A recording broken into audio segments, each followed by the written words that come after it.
एउटा जिम्मेवार राजनीतिक दलको जिम्मेवार नेता पीडितहरूसँग ऐक्यबद्धता व्यक्त गर्न जाँदाखेरि सत्तापक्षीय कार्यकर्ताहरूबाट हाम्रो प्रमुख सचेतकमाथि जुन प्रकारको दुर्व्यवहार गर्ने प्रयास गरियो त्यसको म घोर निन्दा र भर्त्सना गर्न चाहन्छु। म सरकारसँग प्रश्न गर्न चाहन्छु, के सरकार मुठभेडतर्फ जान खोजेको हो? के यो गणतन्त्रमा राजावादी हुने छुट कुनै नागरिकलाई छैन? म प्रश्न गर्न चाहन्छु। संसदमा त सरकार देखिन गाह्रो छ, गाउँ गाउँमा त कहिले देखिने हो थाहा छैन। प्रधानमन्त्री नेकपा माओवादीको हुनुहुन्छ। नेकपा माओवादीको राजनीतिक दस्तावेज पढ्दा कहीँ पनि उहाँले संसदीय व्यवस्था स्वीकार्नु भएको छैन। त्यो नस्वीकारेकै कारणले यो संसदको मर्यादा, यो संसदको गरिमा बढाउन उहाँलाई चासो नभएको त होइन। सिंहदरबार काठमाडौँमै छ भन्ने, सबै चिज यहीँ छ भनेर भन्ने, तर हाम्रो जात्रा पर्वमा चाहिँ सुनियोजित तरिकाले नै राज्यले जहिले पनि आक्रमण गर्ने। प्रधानमन्त्रीजी रमाउँदै हल्लिँदै आउनुहुन्छ, उहाँलाई चाहिँ सत्ता पक्षको सचेतकहरूले हत्तनपत्त लुकाएर च्याम्बरमा लैजानुपर्छ। किन भन्दाखेरि उहाँले प्रस्तुत गर्ने विधेयक अर्को मन्त्रीको नाममा हुन्छ। राज्यलाई, सरकारलाई चेतावनी नै दिन चाहन्छु, गुठी विधेयक विरुद्धको आन्दोलन हामीले शान्तिपूर्ण तरिकाले गऱ्यौँ, फेरि यस्तै आन्दोलन गर्न नपरोस्। सरकार मुठभेड निम्त्याउनेतर्फ अग्रसर नहोस्। आजको अखबारहरू हेरौँ, प्रथम पेजमा छ संसदमा सुरु भएको 3 महिना भयो तर संसदको काम के भनेर हाम्रो बारेमा प्रश्न उठाइएको छ। यो मौका के हामी सांसदहरूले गर्दा अखबारहरूले पाएको हो? यो मौका सरकारको अकर्मण्यताले, सरकारको गतिहीनताले, सरकारको अदूरदर्शिताले र प्रधानमन्त्रीले संसदलाई, प्रधानमन्त्रीका क्याबिनेटका भएका मन्त्रीहरूले संसदलाई व्यवस्था गरेको कारणले यो प्रश्न उठेको हो। मिटर ब्याजीहरूको दुर्व्यवहार, गलत प्रवृत्तिका कारण जो सर्वसाधारण पीडितहरू छन् उनीहरूलाई चाँडोभन्दा चाँडो न्याय दिलाउने र कुनै पनि प्रकारको ढाकछोप गर्ने, अल्मल्याउने काम नहोस्। सबै निर्णय भन्दा माथि राजनीतिक निर्णय हाबी हुने देशमा, वर्क कल्चर राम्रोसँग विकास नभएको देशमा एउटै संस्थाले दुवै कार्य गर्दा कन्फ्लिक्ट अफ इन्ट्रेस्टले जरा गाड्ने कुरा स्पष्ट छ। यो सरकारका मन्त्रीहरूले, यो सरकारका प्रधानमन्त्रीले संसदलाई कति महत्त्व दिएका छन्, संसदको गरिमा बढाउन कति काम गरेका छन् भन्ने छैन भन्ने देखिन्छ र प्रश्न उठेको छ। राज्यले जहाँ पनि संसारमा चाहिँ भ्रमण वर्ष, पर्यटन वर्ष भनेर चाहिँ यही जात्राको फोटो देखाउने, तर यो जात्रा संरक्षण गर्न चाहिँ राज्य जहिले पनि उदासीन हुने, यो गर्न खोजे के भन्ने कुरा म प्रश्न राख्न चाहन्छु। सरकारको नेतृत्व गरिराखेको पार्टी जसले जनतालाई जात अनुसारको प्रदेश दिने भनेर भनेको थियो, पूर्वमा भइराखेको त्यो आन्दोलनको बारेमा के भन्छ सरकार? सरकारको धारणा आओस्।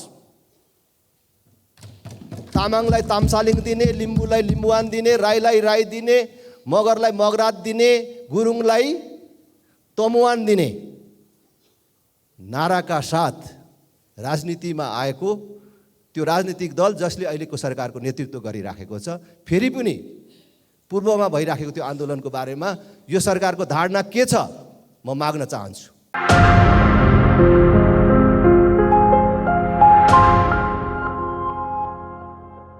सभामुख महोदय,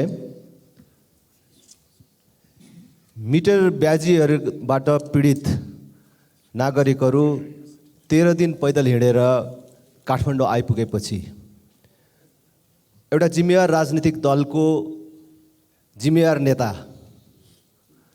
पीडितहरूसँग ऐक्यबद्धता व्यक्त गर्न जाँदाखेरि सत्तापक्षीय कार्यकर्ताहरूबाट हाम्रो प्रमुख सचेतकमाथि जुन प्रकारको दुर्व्यवहार गर्ने प्रयास गरियो त्यसको म घोर निन्दा र भर्त्सना गर्न चाहन्छु।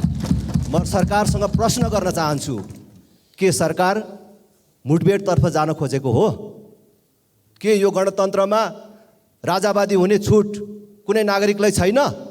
म प्रश्न गर्न चाहन्छु र म त्यस प्रकारको दुष्प्रयासको म फेरि पनि भर्त्सना गर्न चाहन्छु। सरकार मुठभेड निम्त्याउनेतर्फ अग्रसर नहोस् र मिटर ब्याजीहरूको दुर्व्यवहार, गलत प्रवृत्तिका कारण जो सर्वसाधारण पीडितहरू छन् उनीहरूलाई चाँडोभन्दा चाँडो न्याय दिलाउने र कुनै पनि प्रकारको ढाकछोप गर्ने, अल्मल्याउने काम नहोस् भन्ने आग्रह गर्दै अहिले खास गरी कोशी प्रदेश जो भर्खरै नामकरण भएको छ त्यो नामकरणको सम्बन्धमा जुन त्यहाँ जनस्तरबाट केही पक्षबाट असहमति आइराखेको छ र त्यसलाई सरकारले जुन अदेखा गरिराखेको छ र बिस्तारै त्यो मुठभेडतर्फ अगाडि बढिराखेको छ, सरकारले त्यसलाई गम्भीरतापूर्वक नलिँदाखेरि त्यहाँ मान्छेको ज्यान जाने, दर्जनौँको सङ्ख्यामा मानिसहरू घाइते हुने र बिस्तारै त्यो एउटा द्वन्द्वतर्फ बढिराखेको छ। सैद्धान्तिक रूपले राप्रपा प्रदेश संरचनाप्रति विमति राख्दछ। हामीले त भनेकै थियौँ सुरुदेखि, प्रदेश नेपाल जस्तो सानो देशको लागि आवश्यक छैन। यो आर्थिक रूपले बोझिलो हुन्छ, झन्झटिलो हुन्छ र यसले कुनै समय देशमा द्वन्द्व पनि ल्याउन सक्छ भनेर हामीले भनेका थियौँ। आज त्यही कुरा पूर्वमा देखिन थालेको छ। म यति बेला सरकारको नेतृत्व गरिराखेको पार्टी जसले जनतालाई जात अनुसारको प्रदेश दिने भनेर भनेको थियो, पूर्वमा भइराखेको त्यो आन्दोलनको बारेमा के भन्छ सरकार? सरकारको धारणा आओस्। तामाङलाई तामसालिङ दिने, लिम्बूलाई लिम्बुवान दिने, राईलाई राई दिने, मगरलाई मगरात दिने, गुरुङलाई तमुवान दिने नाराका साथ राजनीतिमा आएको त्यो राजनीतिक दल जसले अहिलेको सरकारको नेतृत्व गरिराखेको छ, फेरि पनि पूर्वमा भइराखेको त्यो आन्दोलनको बारेमा यो सरकारको धारणा के छ म माग्न चाहन्छु। र सरकारले त्यो जुन वातावरण बिग्रिँदै गएको छ पूर्वमा, त्यसलाई अदेखा गरेर नबसोस्, चाँडोभन्दा चाँडो वार्ताबाट यो समस्या समाधान गर्नेतर्फ सरकार अग्रसर होस् भन्ने आग्रह गर्न चाहन्छु। धन्यवाद। सम्मान्य सभामुख महोदय, संसदमा त सरकार देखिन गाह्रो छ, गाउँ गाउँमा त कहिले देखिने हो थाहा छैन। म सभामुख मार्फत राज्यको सरकारको गम्भीर ध्यान आकर्षण के गर्न आउन चाहन्छु भन्दाखेरि, राज्यले उपत्यकाको संस्कृति, सम्पदा, धर्म, संस्कार मास्न नै लागेको हो भन्ने प्रश्न राख्न चाहन्छु। अस्ति गत हप्ता हाम्रो 5 अरे भन्ने जात्रा हुन्छ सभामुख महोदय। त्यो जात्रा भने चाहिँ हाम्रो भित्री सहरको विभिन्न देवीहरूले चाहिँ वर्षको एक अर्कासँग भेट्ने एउटा जात्रा हो। त्यो जात्राको दिन कस्तो हुन्छ भन्दा विभिन्न टोलहरूबाट खटमा देवीलाई लगेर चाहिँ असनमा, टुडी खेलमा उहाँहरूलाई भेट गराउने चाहिँ हाम्रो एउटा संस्कार छ सभामुख महोदय। तर त्यो दिन राति होल पुरै काठमाडौँको बत्ती चाहिँ तपाईँको त्यहाँ आउन सकेन। यसले कस्तो हुन्छ भन्दाखेरि त्यो जात्रा भएको बेला त्यहाँ अप्रिय घटनाहरू हुने सम्भावना एकदमै बढ्छ। त्यसले गर्दा सुरक्षाको दृष्टिकोणले गर्दाखेरि पनि त्यतिखेर त्यहाँ बत्ती हुनु चाहिँ एकदम सुनियोजित तरिकाले नै त्यो दिन चाहिँ त्यहाँ बत्ती नदिएको जस्तो खालको कुरा भयो। धन्न हाम्रो स्थानीय साथीहरू, स्थानीय स्वयंसेवक साथीहरूले चाहिँ कुनै पनि अप्रिय घटना चाहिँ हुन दिएनन्। राज्यले जहाँ पनि संसारमा चाहिँ भ्रमण वर्ष, पर्यटन वर्ष भनेर चाहिँ यही जात्राको फोटो देखाउने, तर यो जात्रा संरक्षण गर्न चाहिँ राज्य जहिले पनि उदासीन हुने। यो गर्न खोजेको के भन्ने कुरा म प्रश्न राख्न चाहन्छु। पर्यटन मन्त्री त्यसपछि आएर नेपाल सरकारको पनि के ध्यान आकर्षण गर्न चाहन्छु भन्दाखेरि, त्यहाँ मान्छेहरूले आफ्नो खेतबारी बेचेर पनि जात्रा चाहिँ बचाएर बस्नुपर्ने, राज्यले त्यही देखाएर चाहिँ तपाईँको डलर कमाउने बाटो चाहिँ बनाउने, तर त्यो संरक्षण गर्न कहिले पनि नलाग्ने। त्यो दिन मलाई स्थानीयहरू धेरैजनाले एकदमै गुनासो गरे, यो के गरे, यो हामीलाई अपहेलनै गरे हो। हामी भन्दाखेरि चाहिँ कस्तो छ भन्दाखेरि सिंहदरबार काठमाडौँमै छ भन्ने, सबै चिज यहीँ छ भनेर भन्ने, तर हाम्रो जात्रा पर्वमा चाहिँ सुनियोजित तरिकाले नै राज्यले जहिले पनि आक्रमण गर्ने। त्यसले गर्दा म राज्यलाई, सरकारलाई चेतावनी नै दिन चाहन्छु। गुठी विधेयक विरुद्धको आन्दोलन हामीले शान्तिपूर्ण तरिकाले गऱ्यौँ, फेरि यस्तै आन्दोलन गर्न नपरोस्। यो कुरामा सरकारको गम्भीर ध्यान आकर्षण होस् र त्यो दिन त्यो ठाउँमा बिजुली किन आएन भन्ने कुराको चाहिँ छानबिन पनि होस् भन्ने माग राख्न चाहन्छु। नेपालको जय होस्। सम्माननीय सभामुख महोदय, आज बिहान मात्रै नेपालका संस्कृति, पर्यटन तथा नागरिक उड्डयन मन्त्री माननीय सुदन किरातीज्यूले ट्विटर मार्फत नेपालको पर्यटन क्षेत्र भाइब्रेन्ट बनाउन के गर्नु पर्ला भनेर सुझाव माग्नु भएको रहेछ।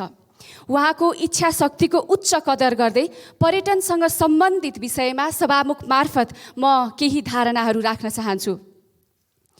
नेपालको आर्थिक समृद्धिमा पर्यटन उद्योगको महत्त्वपूर्ण योगदान रहने कुरामा कुनै दुईमत नै छैन।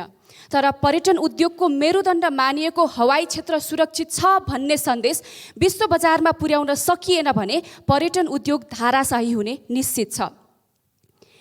टेक अफ हुन नसकेपछि रनवेबाटै फर्काइयो भैरवा उडेको जहाज। एयर इन्डिया र नेपाल एयरलाइन्सको जहाज आकाशमै ठोक्किएर दुर्घटना हुनबाट जोगियो। उडिरहेको जहाजको इन्धनमा आगो लागेपछि आधा बाटोबाट फर्काएर आकस्मिक अवतरण। यस्ता समाचारका हेडलाइनहरू पछिल्ला दिनहरूमा दिनहुँ जस्तो आइरहेका छन्। नयाँ पत्रिकाको समाचारमा उल्लेख भएको तथ्याङ्क अनुसार नेपालको इतिहासमा हवाई दुर्घटनाको सङ्ख्या 60वटा पुगेको छ, जसमा 897 मानिसले ज्यान गुमाइसकेका छन्। चाहे त्यो केही समय अगाडि मुस्ताङमा भएको जहाज दुर्घटना होस् या पोखराको होस्, विमानमा सवार सबैको कहाली लाग्दो मृत्युले हामी जहाज चढ्ने बेलादेखि जहाज उडान अवधिभर केही हुने हो कि भन्ने एक किसिमको डरमा बाँचिरहेका हुन्छौँ। समय समयमा भएका भयावह विमान दुर्घटनापछि बनेका छानबिन समितिका प्रतिवेदन, international civil aviation organisation ICAO, EU safety assessment mission लगायतको छुट्टा छुट्टै रिपोर्टले पनि नेपालको हवाई क्षेत्र कसरी सुधार गर्ने भन्ने सन्दर्भमा सुझावहरू नदिएको पनि होइन। तर वर्षौँदेखि ती सुझावहरू किन द्रुत गतिमा कार्यान्वयन गर्न सरकार संवेदनशील नदेखिएको हो, यो गम्भीर विषय हो। हाल नागरिक उड्डयन प्राधिकरणले हवाई उड्डयन नियमित गर्ने र विमानस्थल तथा एयर ट्राफिक म्यानेजमेन्ट सर्भिस सञ्चालन गर्ने दुवै कार्य गर्दै आएको छ। अन्तर्राष्ट्रिय वृत्तमा हेर्ने हो भनेदेखि अधिकांश राष्ट्रमा यी दुई कार्यहरू दुई भिन्नै निकायबाट सञ्चालन हुने गर्छन्। तर अमेरिका, सिङ्गापुर जस्ता देशहरूमा एउटै संस्थाले दुवै कार्य गरेको दृष्टान्त पनि नभएको होइन। यद्यपि नेपाल जस्तो सबै निर्णयभन्दा माथि राजनीतिक निर्णय हाबी हुने देशमा, वर्क कल्चर राम्रोसँग विकास नभएको देशमा एउटै संस्थाले दुवै कार्य गर्दा कन्फ्लिक्ट अफ इन्ट्रेस्टले जरा गाड्ने कुरा स्पष्ट छ। नेपालको सन्दर्भमा नियमनकारी संस्था नियमन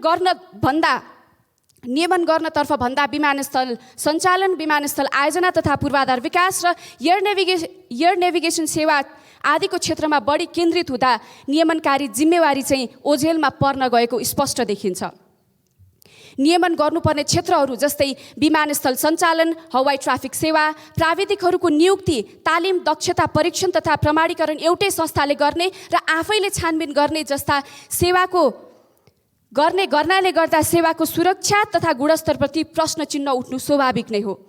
यस्तो जनताको प्रत्यक्ष सेवा सुविधा र सुरक्षासँग गाँसिएको क्षेत्रमा अझ त्यसमा पनि विशेष गरी मास ट्रान्सपोर्ट र मास क्याजुअल्टी उच्च जोखिमको रूपमा रहेको क्षेत्रमा कन्फ्लिक्ट अफ इन्ट्रेस्ट हुने गरी कुनै पनि कार्य गर्न स्वीकार्य हुन सक्दैन।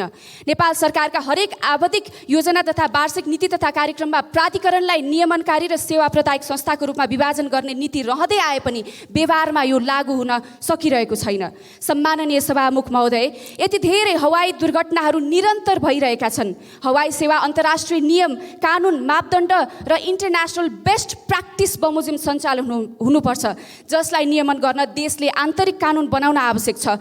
र 10 वर्षदेखि EU लगायत अन्तर्राष्ट्रिय समुदायले नेपालको वायु सेवालाई कालो सूचीमा राखेको छ, त्यो हटाउनु छ। त्यसैले आज म सम्माननीय सभामुख मार्फत सरकारको ध्यानाकर्षण गर्न चाहन्छु र आग्रह पनि गर्न चाहन्छु कि नागरिक उड्डयन प्राधिकरण विधेयक र नेपाल हवाई सेवा प्राधिकरण विधेयक यथाशीघ्र प्रतिनिधि सभामा लिएर आइयोस्। यसमा मान्य सदस्यज्यू, समय सक्यो। सदस्य श्री प्रेम सुवाल, समय 3 मिनट।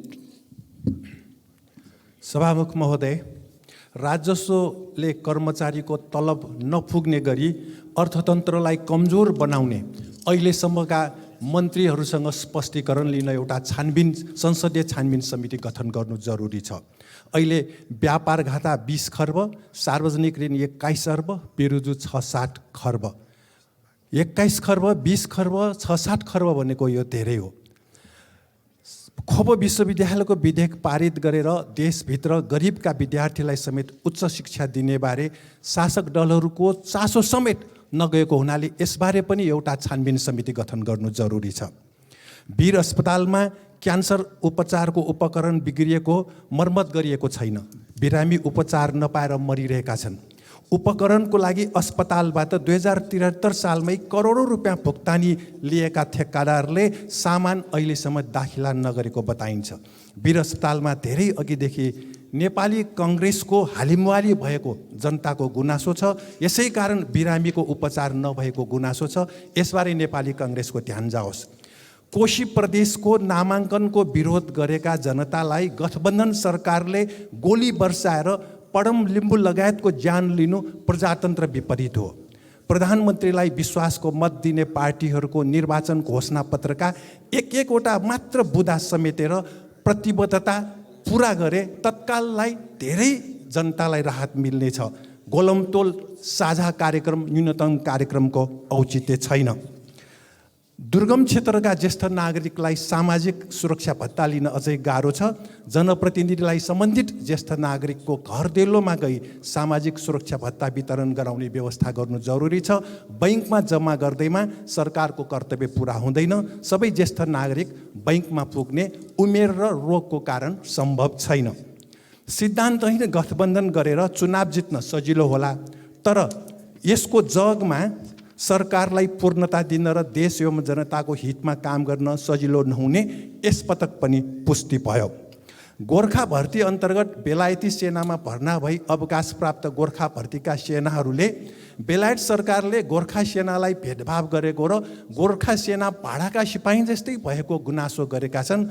अब उपरान्त गोर्खा भर्तीमा नेपाली युवालाई पठाउन बन्द गर्नुपर्ने आवाज पनि उठाइरहेको धेरै भयो।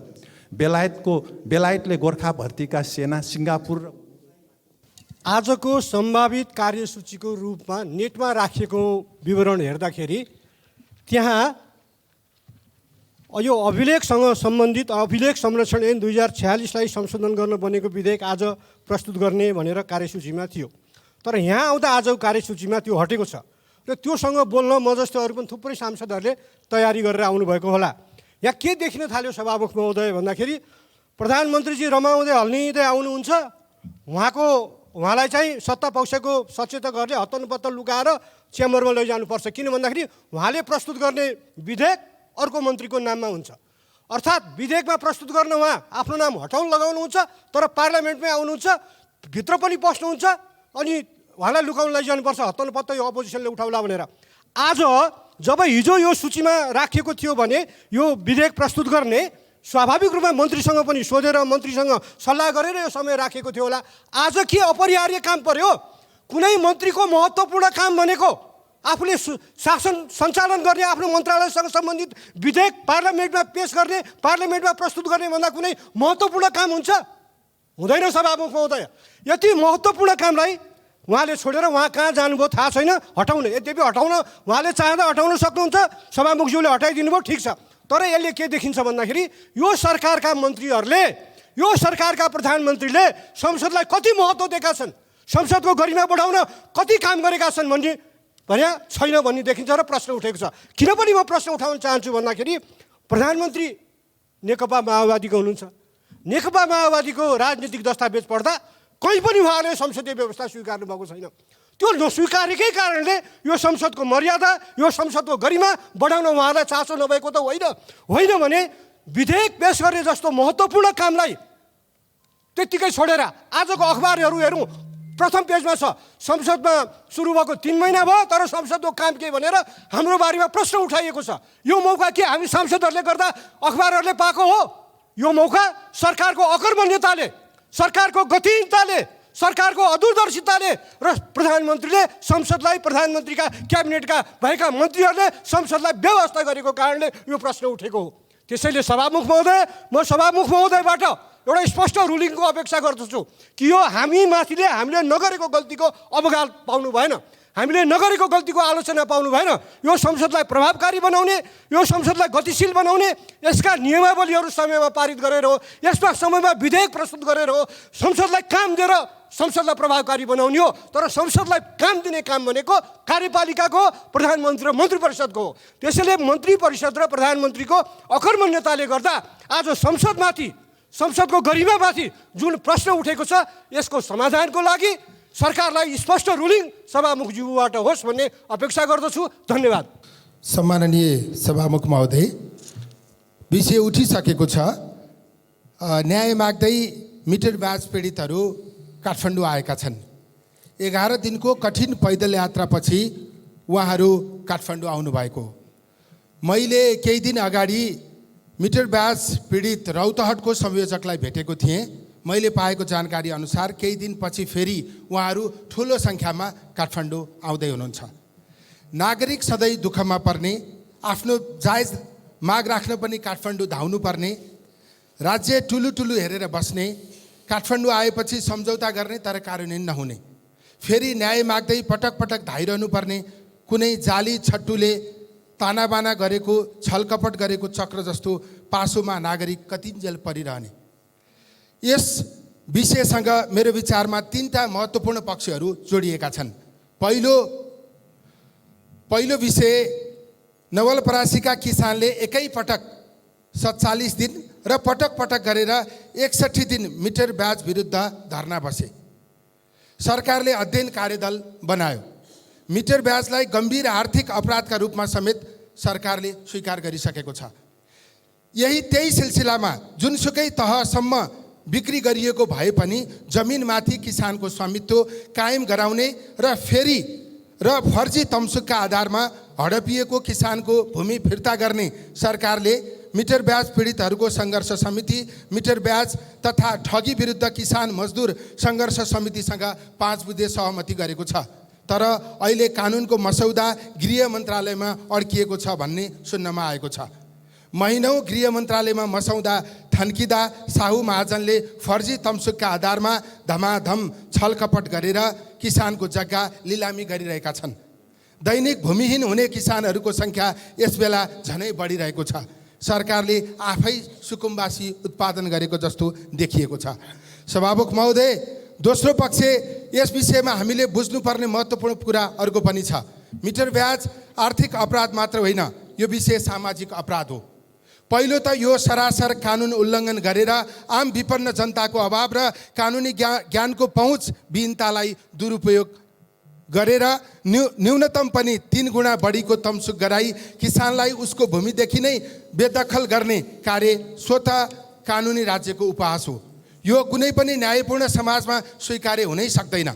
मिटर ब्याज आफैमा गम्भीर अपराध त हो नै, अन्य दर्जनौँ सामाजिक अपराधको कारण समेत हो।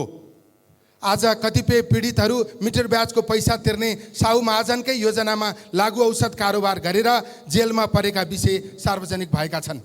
महिलालाई साहु महाजन स्वयंले र उसका आसेपासेले यौन शोषण गरेको कुरा सुन्नमा आएको छ। घर घरमा गएर धम्काउने, तर्साउने, सार्वजनिक बेइज्जत गर्ने, अपमान गर्ने, सिङ्गो समाज